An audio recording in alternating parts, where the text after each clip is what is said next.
Thank you very much, Professor Muni, and I must thank the IDSA, and especially Dr. Arvind Gupta, for inviting me here. And I must also, as Dr. Anta sort of said, Ashok is to blame for my presence here too. So if I don't make sense, a lot of the fault is his. I must sort of preface what I'm going to talk about by saying that at least Pakistanis don't complain that India doesn't study them too much. We can very nicely claim to be India's biggest headache, and they have to deal with us on almost everything. Pakistan is a big topic in India. So thankfully, at least one of the complaints I will not make is that, no one looks into Pakistan in India. You do in India, and perhaps at some levels better than how it's done in Pakistan. I want to sort of begin, and when I was given sort of the topic of the conference, I did really begin to think how really are perceptions created and what generates them. And I want to begin with a quote. I won't explain it that much, and I'll leave it, let it be, and hopefully by 15 minutes I would have come back to it. And the quote is from a member of the Constituent Assembly of Pakistan, Shirish Chandra Chattopadhyay, who was a member of the Constituent Assembly of Pakistan beginning from 1947. And he is participating in a debate on the Objectives Resolution of March 1949, which in effect clarified that Pakistan will not only be a Muslim state, but also an Islamic state. So a lot of the laws of Pakistan will be based on Islamic conceptions. And this debate went on for about 5 or 6 days. And interestingly, it sort of ended up on sectarian lines. So all the Muslims supported it and all the Hindus were against it. And I'll just quote a bit about how Hindu members of parliament, and this was very, very common. I'm just picking up Sri Chandra Chattopadhyay because, he sort of crystallizes it well.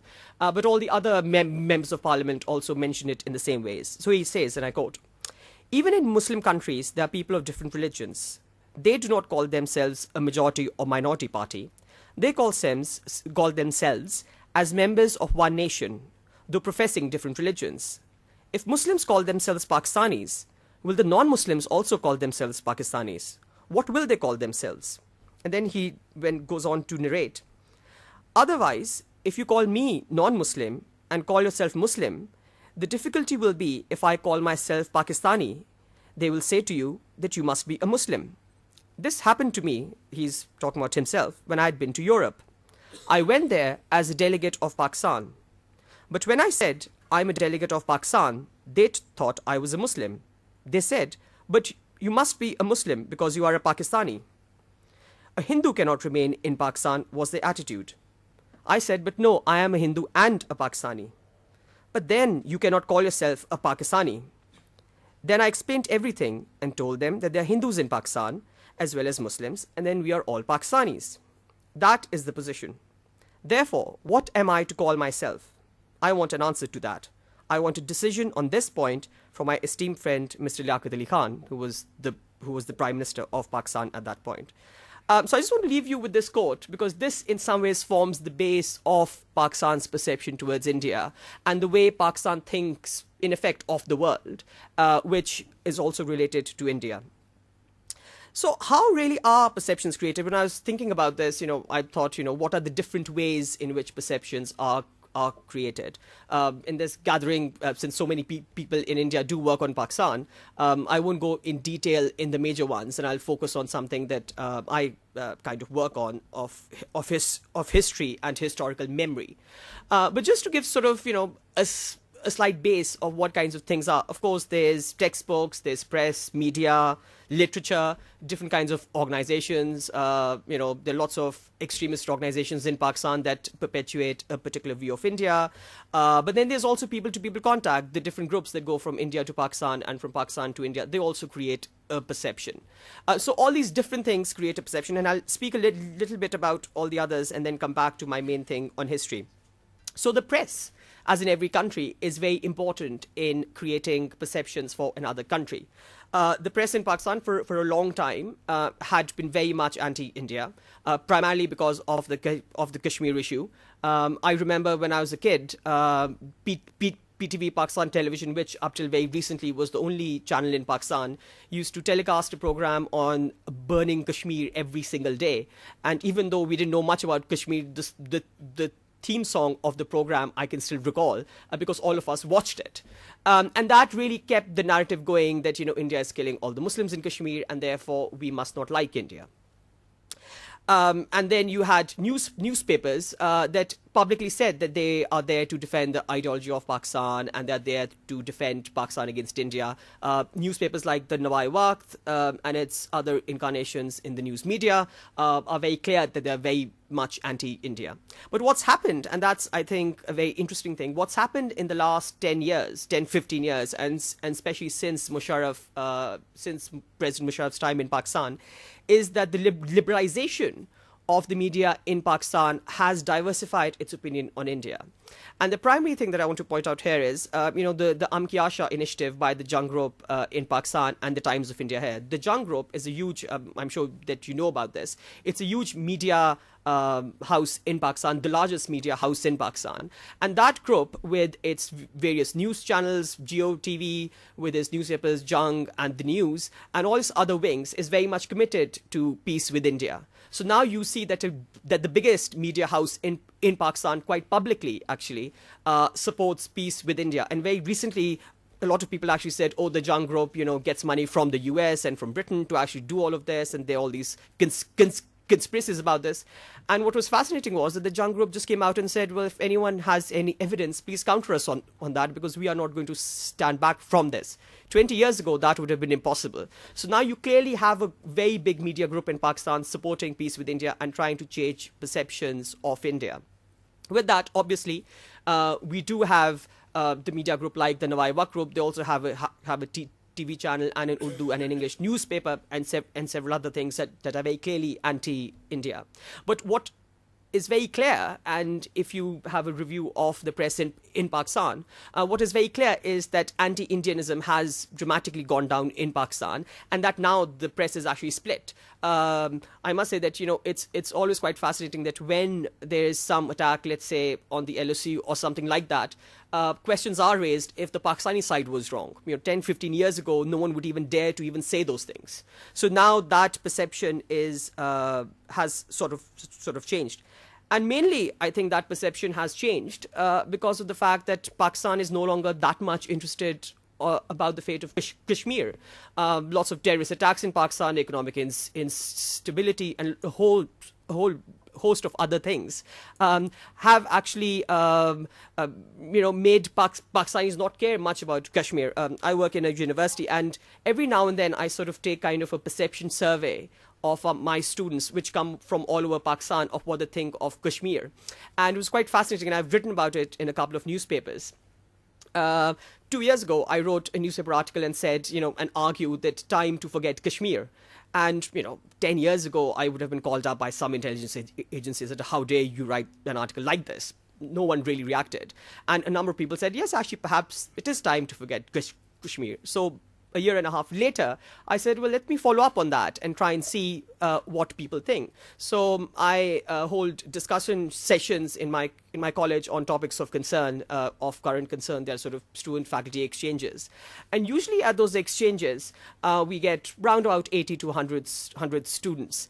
And I said, well, this will be a very interesting place to try and see what Pakistanis think of Kashmir. So I made this huge poster saying Kashmir Banega Pakistan, a discussion on Kashmir and Pakistan and India for this thing. We advertised all in the normal way. Actually, I advertised it a bit more so that I get a large number of students. And by the end of it, I got 22. And the discussion was so boring, it ended in about 23 minutes. Because I said, so who wants Kashmir here to become Pakistan? And no one raised their hands. I said, no, someone must, it's not that dead. So one guy sort of raised their hand and they said, well, we'd like Kashmir to be part of Pakistan. And then we really went into the discussion why. And the main thing is, well, with all these bomb blasts happening in Pakistan, do you want Kashmiris to suffer that? And the whole idea of, which was very much there till the late 80s, early 90s, that, the atrocities on Muslims in Kashmir, but now there are more Muslims being killed in Pakistan. more Shias, more different kinds of Sunnis. So even that argument for an intelligent person is no longer valid to that extent. So Kashmir has really gone on the back burner. And what's really fascinating is that if you look at the Pakistani side of Kashmir, all the people who were against peace with India or against making the LOC the permanent border, or at least, the working boundary, they now prefer peace with India. I was quite shocked that even, the Prime Minister and the President in Pakistan, they are autonomous, so they are called Prime Minister and President of Azad Kashmir.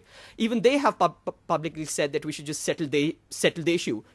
15, 20 years ago, it would not have been possible for them to publicly say this. So I think because of the lack of interest in the Kashmir issue, that has had an effect on the press. And by and large, the press is getting, of course, there are still very strong voices that advocate hatred for India. But it's kind of changed to a great extent. Very quickly, we do have a lot of Bollywood influence and Indian soap opera influence, as other speakers have also mentioned. The number of times I was forced to see Saas Bhi Kabhi Bahu Thi, just annoyed the hell out of me. But, I just had to see it. Everyone was watching it. But what's a lot more significant in Pakistan, and that is given a lot of air in India, is the role of sectarian organizations in Pakistan. So you've got the Lashkar-e-Taiba, you've got Hafiz Saeed, you have got the Defense of Pakistan Council, all of these things. And they do take out rallies quite frequently. But what was really fascinating was, and the DPC actually had a huge rally in Lahore a few months ago. And I really went ahead and monitored it and saw what kind of people go in there. And what was fascinating is that the DPC actually bought a lot of advertising space at the back of rickshaws, autos. And there were huge posters. I wish I'd actually brought some clippings. And all of them, had a burn, had a fire there. And it said, Bharat se rishta kya, dushmani ka, intakam ka. What is our relation to India?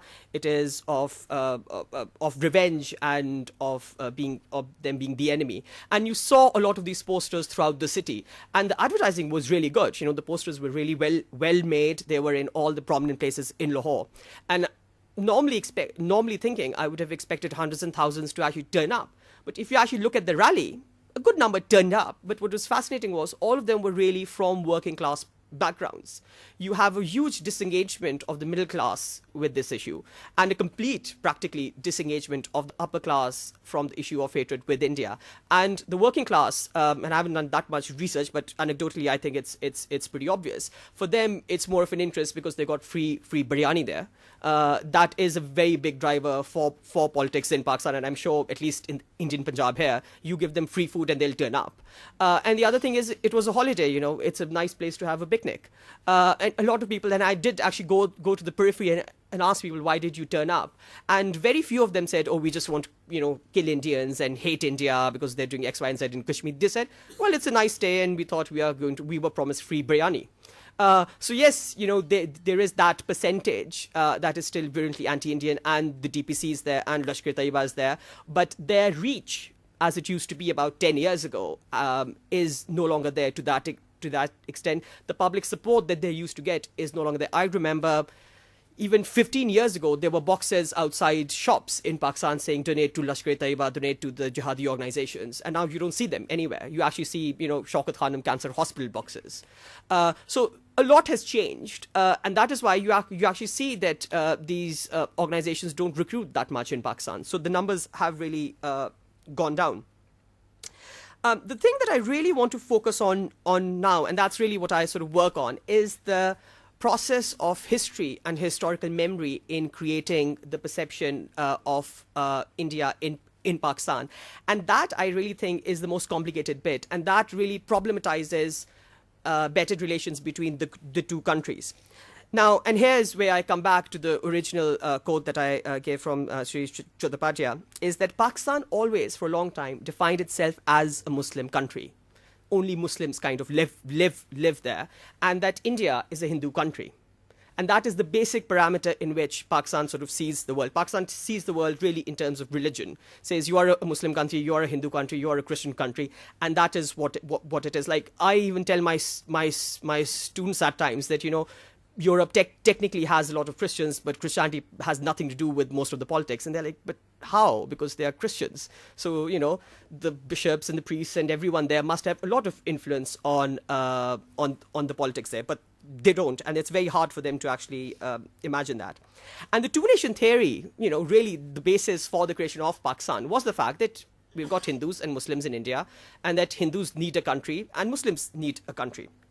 And the textbooks, I think, are the prime example for this. And I'm going to quote from a couple of government directives on textbooks. And this is beginning from class 1 till the 12th grade. And it says that the textbook should, and I quote, demonstrate an appreciation of the ideology of Pakistan, that the students should understand Islam and the ideology of Pakistan and feel it deep in their hearts. The teachers should thoroughly study the ideology of Pakistan and develop a sense of love for the ideology of Pakistan amongst the students.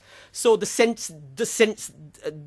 centrality of the ideology of Pakistan, which is based in the two-nation theory, is very much the center of how things are taught in Pakistan.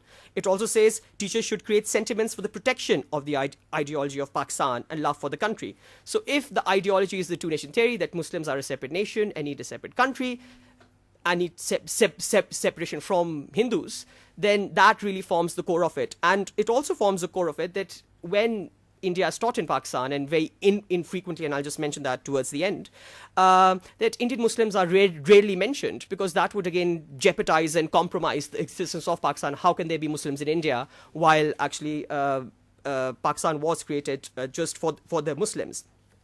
And again, government directives really harp on, and this is from the federal government in 2002. It said, the objective of the history and the civics course should be to understand the differences between the Hindus and Muslims and the resultant need for Pakistan and for India's evil designs against Pakistan. So here you are clearly seeing how it's Hindus and Muslims, they are different, and people need to understand that therefore Pakistan was created, and because India is Hindu, it has evil designs against Pakistan. And I'm sure you've all heard, and Ashok here has even published a paper on how Pakistani textbooks actually treat Hinduism and Hindus. So very quickly, quotes are like, Hindus have always been enemies of Islam. The religion of the Hindus did not teach them good things. The Hindus always tried to crush the Muslims as a nation. The Congress was striving very hard to project the image of united India, which was actually aimed at the extermination of Muslims from Indian society. So these are all sort of, and I've randomly picked them, but they're all from textbooks in Pakistan. So Hindus are bad and Hindus equal India. Now, what has India done then? And here actually, I also come towards the end to 1965 and 71. Well, actually, first, just a quick quote on 47. This is what one of the upper grade textbooks says about the partition. While the Muslims provided all types of help to those wishing to leave Pakistan, the people of India committed cruelties against Muslims. They would attack the buses, trucks, and trains carrying the Muslim refugees, and they were murdered and looted. So there's no mention that almost, equal things were done on the other side. And after independence, references are like this, and this is again from a government textbook, which says, after the 1965 war, India conspired with the Hindus of Bengal and succeeded in spreading hate amongst the Bengalis about West Pakistan, and finally attacked East Pakistan in December 1971, thus causing the breakup of East Pakistan. So it's very clearly, and there's a longer quote, which in the interest of time I won't read, which really says that it was all Hindu machination, that, and the reason Hindus were left behind in East Bengal was this big conspiracy, so that eventually the place should separate from West Pakistan and become either a part of India or become independent. So this kind of perception was really perpetuated, and that really complicates Pakistan's thinking of India.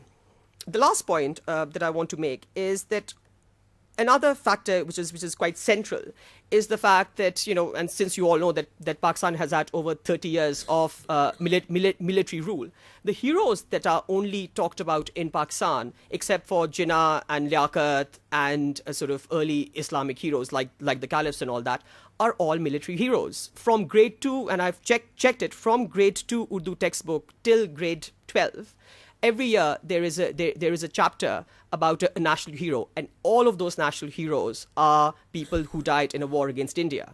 So quite naturally, they are taught that, India is our enemy. And if you link all the sort of the equalization of Hindu with India, it all kind of makes sense by the end of it. So the glorification of war and the centrality of these things are, I think, really important.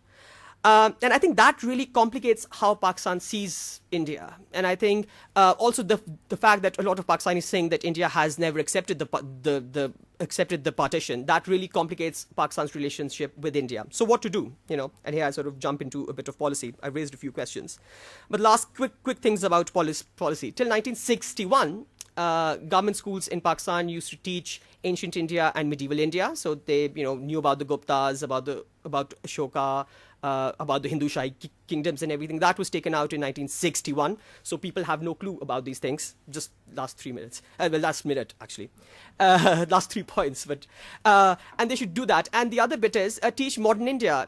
I was mentioning to someone else earlier that in Pakistan, there is no history course on India since independence. And I'm hopefully going to teach that for the first time next spring. But Pakistan just doesn't engage with modern India. The other thing is that perhaps Pakistan should talk about the fact that there are a lot of Muslims, perhaps even more than Pakistan, in India, and highlight their role in the making of the Indian Republic and their role in the current government.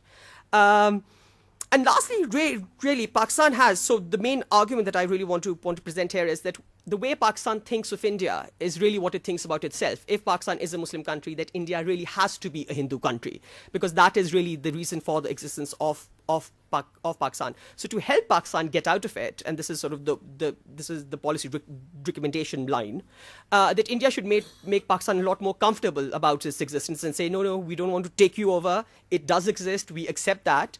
And the fact that we have a lot of shared links which can be capitalized upon, but that the partition in effect cannot be undone, because only that will help Pakistan. And of course, promoting peace and stability in Pakistan, that will only make Pakistan confident enough to actually move from its primordial identity issue to a modern one, where things like democracy, rights, and development become the defining features of the country, rather than these sort of ancient concepts of community. So with that, I want to end, and thank you very much.